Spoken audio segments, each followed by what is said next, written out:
Now, I also want to say a word about an issue that I know this union has shown extraordinary leadership. I know you've had this blue-green alliance with the Sierra Club, I believe, Leo. Is that right? Which you ought to be proud of. It's a very important issue. This issue of global warming is serious, no doubt about that. I was actually proud of the fact that I was the first presidential candidate, Democrat or Republican, to come out with an aggressive way of dealing with it, but an aggressive way of dealing with it that actually helped create American jobs. Here's what, I won't go through the details, but I'll tell you the brief parts.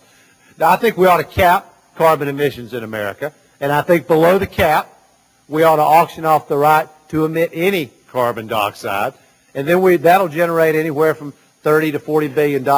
That money should be used to transform the way we use energy and create jobs. Wind, solar, cellulose-based biofuels, but we ought to create at least, absolute minimum, 1 million new jobs. I think we could probably do 2 million, especially if we invest in the things that we ought to invest in, which means that America ought to be building the best, most innovative, most fuel-efficient vehicles on the planet with union workers. They shouldn't be built somewhere else.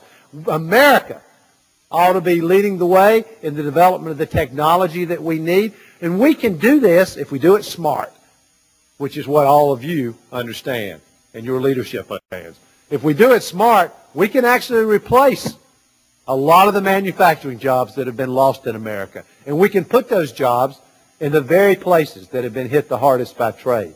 This is just smart. If we care about American jobs, this is what we actually ought to be doing.